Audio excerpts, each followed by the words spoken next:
আমি একটা শহীদ মুক্তিযোদ্ধা পরিবারের সন্তান, আমাকেও রাজাকার বলে।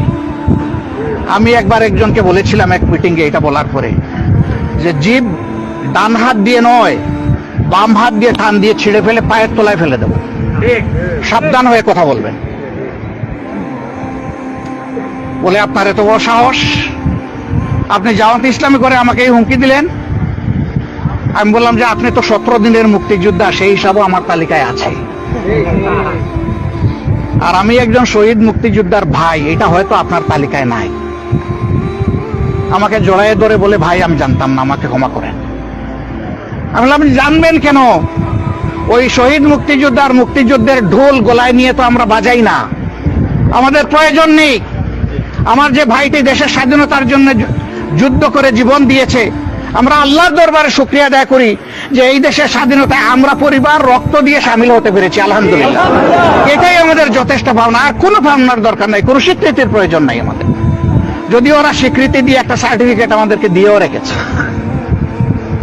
আপনাদের প্রয়োজন এই মুক্তিযুদ্ধকে বিক্রি করে রুটি রুজি দুনিয়ার কপাল কিসমত গড়ে তোলা, আপনাদের প্রয়োজন, আপনারা করেন, এটার আমাদের প্রয়োজন নেই।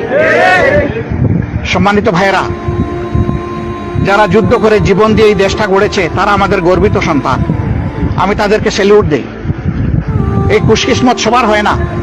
নিশ্চয়ই আজকের বাংলাদেশের এই চিত্র দেখার জন্য সেদিন তারা রক্ত দিয়ে জীবন দিয়ে এই স্বাধীনতা আমাদেরকে উপহার দিয়ে যায়নি।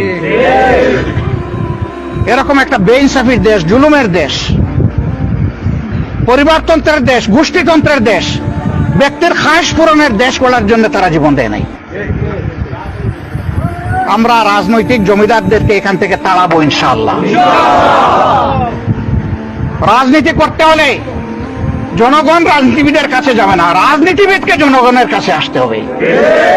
এবং 5 বছর পরে একবারের জন্য নয়, প্রতিদিন প্রতি মুহূর্তে জনগণের প্রয়োজনে রাজনীতি করতে হবে।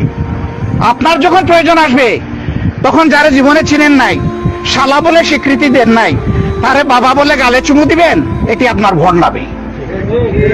এই ভণ্ডামির রাজনীতির দেশ শেষ হওয়া উচিত। রাজনীতি করতে হলে সাচ্চা রাজনীতি করতে হবে ইনশাআল্লাহ। বিপদে বন্ধু চেনা যায়, আর সুসময়ে ভণ্ড চেনা যায়। আজকের এই বিপদে যারা এসে দাঁড়াবে, আমি তাদের সকলকে মোবারকবাদ জানাই। এখানে ভাই শুধু আমরা আসি নাই, আরো অনেকে এসেছেন, আসেন নাই? অনেক দল এসেছে, অনেক ব্যক্তি এসেছে, অনেক সংস্থা এসেছে, অনেক সংগঠন এসেছে। আমি সকলের জন্য দোয়া করি, যারা সহি নিয়তে এখানে মানুষের পাশে দাঁড়িয়েছেন, আল্লাহ যেন দুনিয়া